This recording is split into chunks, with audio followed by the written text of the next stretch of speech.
Smell రాకుండా పెడుతూ ఉంటారు. చిన్న పెద్ద హౌసెస్ తేడా లేకుండా అన్ని హౌసెస్ లో కామన్ గా ఉండే ఐటమ్ ఇది. సో దీని మేకింగ్ బిజినెస్ ని మీరు తక్కువ ఇన్వెస్ట్మెంట్ లోనే స్టార్ట్ చేసి ఆఫ్లైన్ అండ్ ఆన్లైన్ లో కూడా వీటిని మీరు సెల్ చేస్తూ మంచిగా ప్రాఫిట్స్ ఎర్న్ చేయొచ్చు. ఇంకా ఈ బిజినెస్ ని మీరు స్టార్ట్ చేయడం కోసం ముందుగా మీ బిజినెస్ కి ఒక నేమ్ ని డిసైడ్ చేసుకుని బిజినెస్ రిజిస్ట్రేషన్ చేయించుకోవాలి.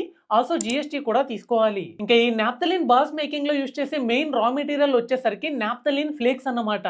వీటినే మనం నాప్థలిన్ బాల్స్ కింద టర్న్ చేస్తాం. ఇవి వచ్చేసరికి మనకి పర్ కేజీ 70 రూపాయలకి ఇండియా మార్ట్ లో సెల్ చేస్తున్నారు. నెక్స్ట్ మనకి నాప్థలిన్ బాల్స్ మేకింగ్ మిషన్ అయితే కావాలి. ఈ మిషన్ యూజ్ చేసి మీరు ప్రతి గంటకి కూడా 10 కేజీల నాప్థలిన్ బాల్స్ అయితే మేక్ చేయొచ్చు.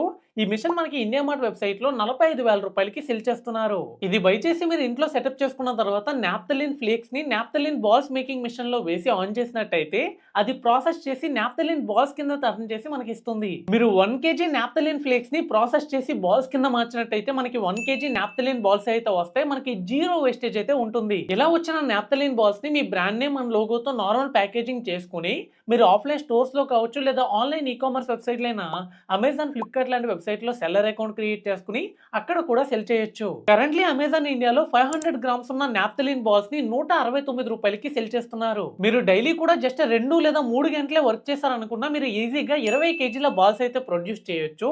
ఈ బాల్స్ ని మీరు 500 గ్రామ్స్ ప్యాక్ లా చేసినట్టయితే మనకి టోటల్ గా 40 ప్యాక్స్ అయితే వస్తాయి. పర్ ప్యాక్ మీరు 150 రూపాయల లెక్కలో సెల్ చేసినా కూడా 40 ఇంటూ 150 6,000 రూపాయలు పర్ డే కి ఎర్నింగ్ అనేది ఉంటుంది. ఇదే ఒకవేళ నెలకి చూసుకున్నట్టయితే 6,000 ఇంటూ 30 1,80,000 రూపాయలు మీరు ఎర్నింగ్ అనేది చేయొచ్చు. ఇందులో మనకయ్యే ఇన్వెస్ట్మెంట్ చూసుకున్నట్టయితే రోజుకి 20 కేజీల నాప్థలిన్ ఫ్లేక్స్ అయితే యూజ్ చేస్తున్నాం. అంటే నెల మొత్తానికి 20 ఇంటూ 30 600 కేజీల నాప్థలిన్ ఫ్లేక్స్ అయితే కావాలి. పర్ కేజీ 70 రూపాయల లెక్కలో 600 ఇంటూ 70 42,000 రూపాయలు వీటికి గాను ఖర్చు అవుతుంది. ప్యాకేజింగ్ అండ్ షిప్పింగ్ కోసం ఒక 12,000, ఎలక్ట్రిసిటీ అండ్ మెయింటెనెన్స్ కోసం 8,000, టోటల్ గా చూసుకున్నట్టయితే 62,000 రూపాయల వరకు మంత్లీ ఇన్వెస్ట్మెంట్ అనేది అవుతుంది. దీన్ని మనకు వచ్చిన ఇన్కమ్ నుంచి మినహాయించినట్టయితే 1,80,000 మైనస్ 62,000 1,18,000 రూపాయలు మీకు ప్యూర్ ప్రాఫిట్ కింద మిగులుతుంది. ఐ హోప్ ఈ నాప్థలిన్ బాల్స్ మేకింగ్ బిజినెస్ గురించి మీ అందరికీ ఒక